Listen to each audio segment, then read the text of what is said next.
Hi everybody, good morning. This is just a very quick live.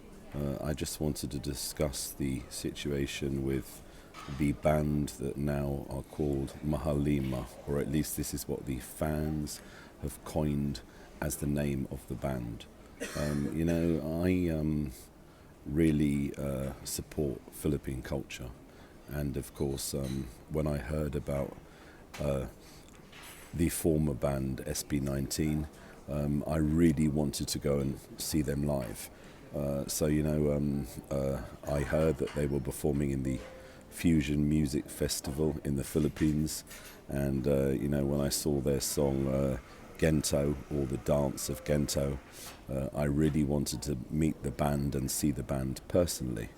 So of course, when I heard about Fusion before, I'd already thought that this was an opportunity to watch the band formerly known as SB19 performing live. So I took the plunge, and I arranged to go to the Philippines, and it was a fantastic concert. I loved the Fusion Music Festival. There was Bamboo, KZ, and Maraming artist, and it was really good. I had the most amazing opportunity to meet the band that the fans have now called Mahalima, or I guess loving the 5 band members in the translation. So I took the plunge, went to the Philippines, and watched their concert. Now, as everybody knows, the concert itself, there were some technical issues with the performance of Mahalima. They weren't able to complete their first song, Gento, straight away. They had to have 2 chances at it, or 2 tries. And of course, there were some technical issues. So during the first go, if you like, of Gento, the lights went off, the sound went off. And, I have to say, the boys handled it really, really well. It's really not easy when there are technical situations, and basically some bands would have just walked off and not continued. But I know that they really wanted to be there for their fans. I know they wanted to show their appreciation for their fans. So they continued, and they tried again for a second time. And during the second time, the same thing happened. And of course, there was a technical issue. At that stage, I got really worried. I thought the technical issue might have been down to some kind of de-rigging. What sometimes happens is that when a concert or show is overrunning, particularly in the UK, or any other country really, basically they pull the plug on it, i.e. there's a certain license time, and this was my worry. I thought when they started packing up the equipment on the stage, I was really worried that Mahalima wouldn't get the chance to perform again. But they stood their ground. I'm not sure of the reason for the technical problem, but I know it was very, very frustrating, very worrying, and I know the fans were really disappointed.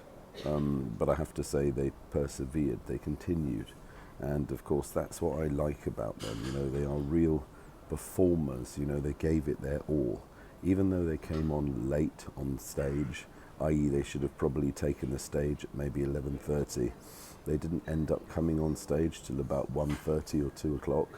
And yet they gave it their all. It was a brilliant performance. It was really well crafted, and I pay tribute to them for their perseverance and for really continuing to try and make it work.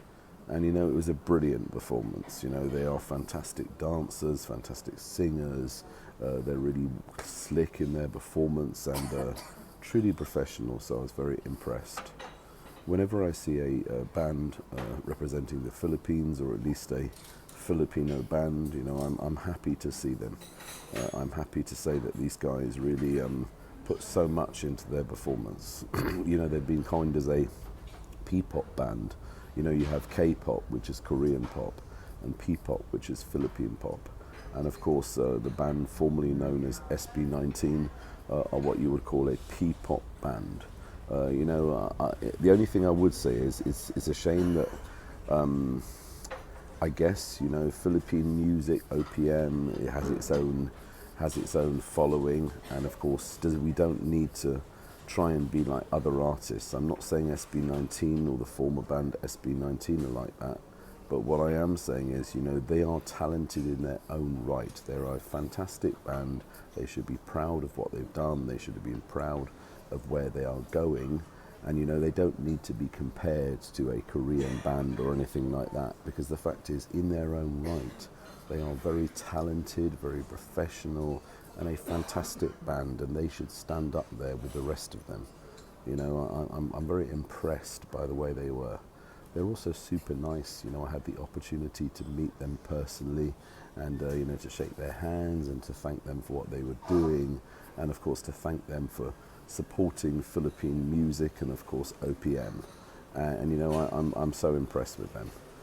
I do hope they are able to go on a world tour, but I have to say I'm quite worried now, because obviously without a management, it's really hard to go on tour. You know, you need to manage all of their finances, manage the venues, manage the deals with the concert organisers, and without a management team, it's incredibly difficult. So I do worry. I do hope they get a new management team, but I really do think that they need that. I think it would be very hard for them to continue independently without such a team. You know, they can't really go on a world tour if they don't have that team. And this is my worry. And, you know, I can't say why they cancelled the world tour, but I do suspect that they're probably trying to sort out the legal issues, trying to get back the name before they can go on that tour. So I'd like to wish the fans the very best. I'm supporting them now. I support everyone who's connected with the Philippines, and of course Mahalima now have my support. I'd like to send a greeting to all the fans, send them my very best wishes, and as I said, it was a real honour and privilege to meet them recently. I'd like to thank the Fusion Music Festival, and I'd like to send a greeting or a shout out to all of the fans of Mahalima. Maraming salamat po. Mabuhay Pilipinas.